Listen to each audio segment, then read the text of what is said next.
வணக்கம். நான் doctor Akila, consultant NRG speciality hospital, Chennai. இன்னைக்கு நம்ம அடிக்கடி யூரின் இன்ஃபெக்ஷன் எதனால வருது, யாருக்கெல்லாம் வரலாம், என்ன ஹோம் ரெமிடிஸ் அப்படிங்கிறத டிஸ்கஸ் பண்ணலாம். இது சர்க்கரை நோயாளிகளுக்கு மட்டும் இல்ல, மத்த நெறைய பேர் நம்ம கிட்ட வர்றப்ப சொல்றாங்க. எஸ்பெஷலி லேடீஸ்க்கு அடிக்கடி யூரின் இன்ஃபெக்ஷன் கம்ப்ளைண்டோட வராங்க. இது எப்ப நம்ம அந்த யூரின் இன்ஃபெக்ஷன் அடிக்கடி வருது அப்படிங்கிறது சொல்றோம்னா, 1 வருஷத்துக்கு 3 டைம் மேல யூரின் இன்ஃபெக்ஷன் வந்ததுனாவோ, இல்ல 6 மாசத்துக்குள்ளேயே 2 டைம் யூரின் இன்ஃபெக்ஷன் வந்துச்சுனாவோ, அது ரெக்கரண்ட் யூரின் இன்ஃபெக்ஷன் அப்படின்னு சொல்றது. ஸோ ஃபர்ஸ்ட் ஏன் லேடீஸ்க்கு அதிகமா யூரின் இன்ஃபெக்ஷன் வருது அப்படின்னு பார்க்கலாம். ஜென்ரலா ஜென்ட்ஸ் கம்பேர் பண்றப்போ லேடீஸோட அந்த யூரின் பேசேஜ் டியூப் பிளாடர்ல இருந்து வெளியில வர டியூப் சின்னதா இருந்திருக்கும், ஷார்ட் லென்த்தா இருக்கும். அதை தவிர மோஷன் போற இடத்துக்கு ரொம்ப பக்கத்திலேயே யூரின் ஓப்பனிங் இருக்கிறதுனால அங்கேருந்து பாக்டீரியா இங்க கண்டாமினேட் ஆகி யூரின் இன்ஃபெக்ஷன் வரதுக்கான வாய்ப்புகள் இருக்குது. இதை தவிர சில ஏஜ் குரூப் லேடிஸ்க்கு அதிகமா யூரின் இன்ஃபெக்ஷன் வரதுக்கான வாய்ப்புகள் இருக்குது. ஃபர்ஸ்ட் போஸ்ட் மெனோபாஸ், வயதானவர்களுக்கு மெனோபாஸ்க்கு அப்புறம் என்ன ஆகும் அப்படின்னா அவங்க உடம்புல ஈஸ்ட்ரோஜன் ஹார்மோன் கம்மியாயிடுது. ஈஸ்ட்ரோஜன் ஹார்மோன் கம்மியாகிறப்போ அந்த வெஜனல் ஏரியா எல்லாம் ட்ரை ஆயிடும். யூரின் போற டியூப் நேரோ ஆகிறதுக்கு வாய்ப்புகள் இருக்குது. ரெண்டாவது, அந்த ஏஜ் அட்வான்ஸ் ஆகிறப்ப நல்ல பாக்டீரியாஸ், வெஜனால இருக்க நல்ல பாக்டீரியா அதோட நம்பர் குறைஞ்சிரும். அப்போ நம்ம கெட்ட பாக்டீரியோட நம்பர் அதிகமாகி யூரின் இன்ஃபெக்ஷன் வரதுக்கான வாய்ப்புகள் இருக்குது.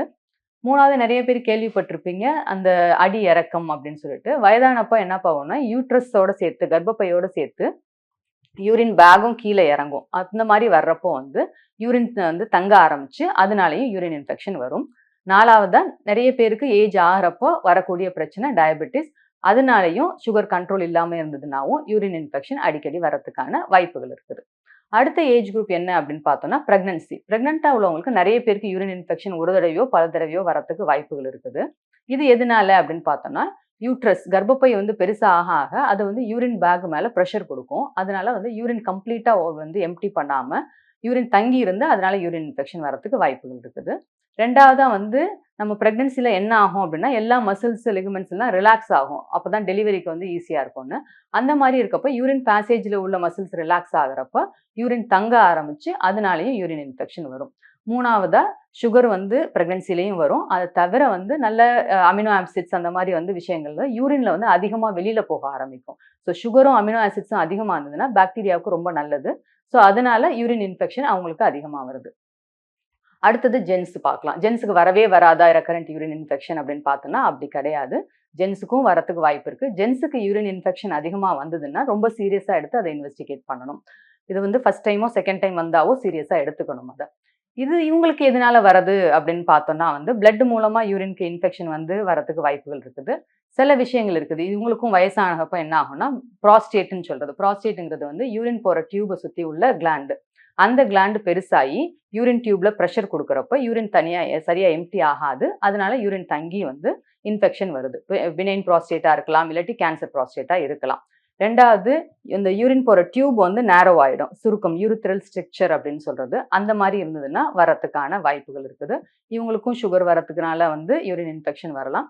யூரின் கெத்திட்டரைசேஷன் சொல்றது. அது சில பேருக்கு யூரின் வராமையோ இல்ல இன்ஃபெக்ஷன் அப்பயோ டியூப் போட்டு யூரின் எடுப்பாங்க இல்லையா, அந்த மாதிரி எடுக்கிறப்போ லேடிஸா இருந்தாலும் சரி, ஜென்ஸா இருந்தாலும் சரி, அவங்களுக்கு யூரின் இன்ஃபெக்ஷன் வரதுக்கு வாய்ப்பு இருக்குது.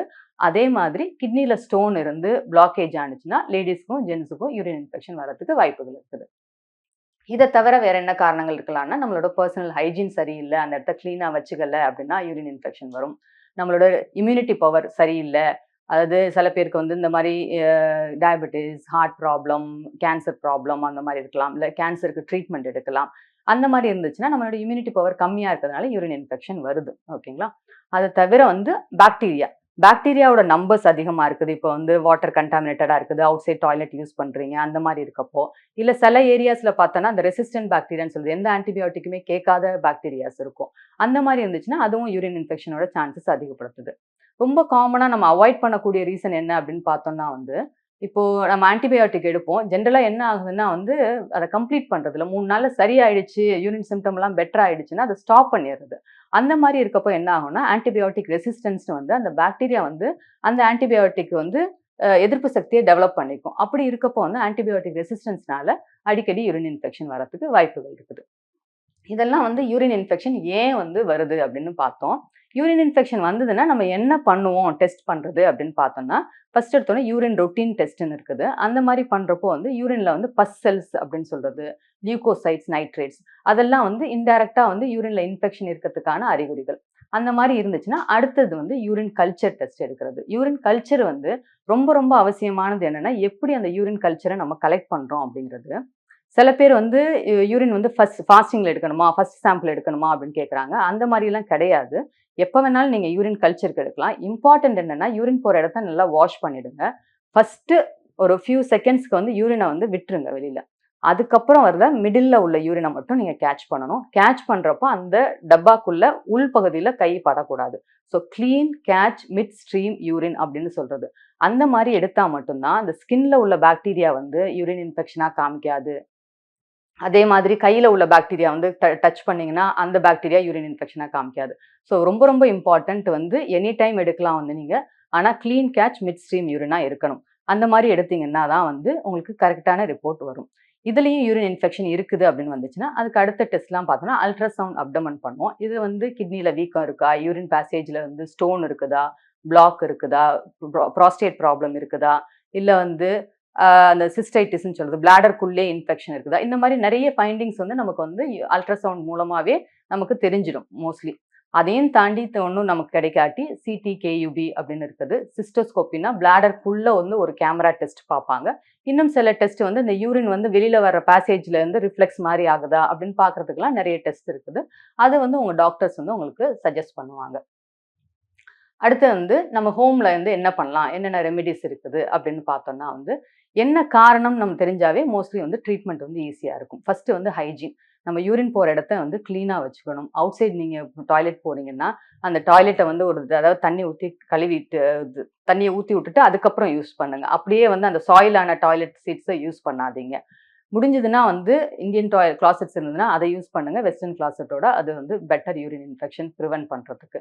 நீங்க வந்து கையில வந்து ஹேண்ட் டவல், சானிடைசர் அதெல்லாம் எடுத்துக்கிட்டே போங்க வந்து. ஸோ ஆஃப்டர் தட் வந்து உங்களுக்கு வாஷிங்க்கெல்லாம் வந்து யூஸ்ஃபுல்லா இருக்கும். அது தவிர வந்து என்ன பண்ணலாம் அப்படின்னா, லேடீஸ் கவனிக்க வேண்டிய விஷயம் அப்படின்னா, எப்படி நீங்க வாஷ் பண்றீங்க அப்படிங்கிறது முக்கியம்.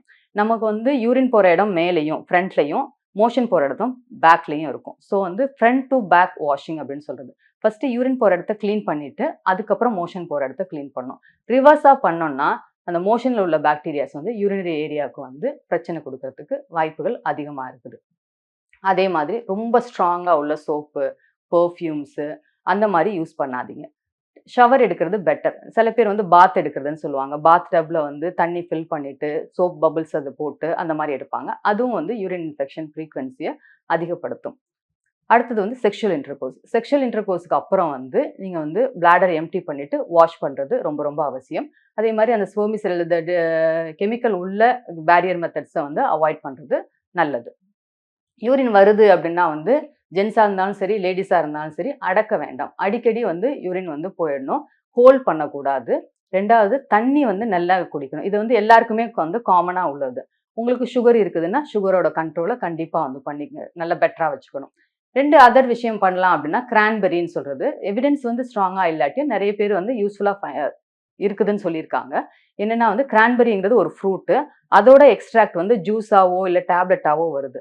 அத வந்து நம்ம ரெகுலரா எடுத்துட்டு இருக்கப்போ வந்து, இது என்ன பண்ணுதுன்னா, யூரின்ல ட்ராக்ல வந்து பாக்டீரியா போய் அட்டாச் ஆகுறத கம்மி பண்ணுது அப்படின்னு சொல்றாங்க. அதனால கிரான்பெர்ரி எக்ஸ்ட்ராக்ட் அத வந்து யூஸ் பண்ணலாம் நீங்க. இல்லாட்டி கிரான்பெர்ரி ஜூஸாவே விக்குது. அத தண்ணீல டைல்யூட் பண்ணி நீங்க குடிக்கலாம். 2வது வந்து ப்ரோபயோட்டிக்ஸ். ப்ரோபயோட்டிக்ஸ் அப்படின்னு பார்த்தோம்னா வந்து, நம்ம நார்மல் பாக்டீரியா வந்து இம்ப்ரூவ் பண்றது. ப்ரோபயோட்டிக்ஸ் வந்து டேப்லெட்ஸும் விக்குது. அதே நார்மலா எப்படி இம்ப்ரூவ் பண்ணலாம் அப்படின்னா, நம்மளோட நொதித்த பொருள்கள் அதுலலாம் வந்து ப்ரோபயோட்டிக்ஸ் அதிகமா இருக்கு. தயிரு, பழைய சாதம், அந்த தண்ணி அதுலலாம் வந்து ப்ரோபயோட்டிக்ஸ் நெறைய இருக்குது. ஸோ இத யூஸ் பண்றப்போ நம்ம வந்து நம்மளோட உடம்புல நார்மல் பாக்டீரியா இம்ப்ரூவ் ஆயி, யூரின் இன்ஃபெக்ஷன் காஸ் பண்ற பாக்டீரியாவோட நம்பர வந்து ஃபைட் பண்ணி அத குறைக்கிறதுக்கான வாய்ப்புகள் அதிகமா இருக்கு. இந்த மாரி சின்ன சின்ன விஷயங்கள வந்து நீங்க பண்ணுங்க. இதையும் தாண்டி உங்களுக்கு வந்து யூரின் போறதுல எரிச்சல் தொடர்ந்து இருக்குது, இல்ல யூரின் அடிக்கடி போகுது, சொட்டு சொட்டா போகுது, யூரின் போனா பிளட் இருக்குது, அடி வயிறுலயோ, இல்ல முதுகுலயோ வலி இருக்குது, ஃபீவர் இருக்குது, வாமிட் வர்ற மாரி இருக்குது. இதெல்லாம் வந்து யூரின் இன்ஃபெக்ஷனோட அறிகுறிகள். வயசானவங்களுக்கு இந்த அறிகுறிகள் இல்லாமயே வந்து கொஞ்சம் வந்து அவங்களோட பிஹேவியர் சேஞ்ச் ஆகுது. சுகர் கண்ட்ரோல் இல்லாம போகுது. அந்த மாதிரி இருந்ததுன்னா, உங்களுக்கு டவுட் இருந்ததுன்னா, சிம்பிளான urine infection test, urine routine test, urine culture test அது பண்ணாவே நமக்கு என்ன இருக்குன்னு தெரியும். அந்த ரிப்போர்ட்டோட உங்க டாக்டர பார்த்தீங்கன்னா, அவங்க உங்களுக்கு எது பெஸ்ட் அப்படிங்கிறத சொல்லுவாங்க. தேங்க் யூ ஃபார் வாட்சிங்.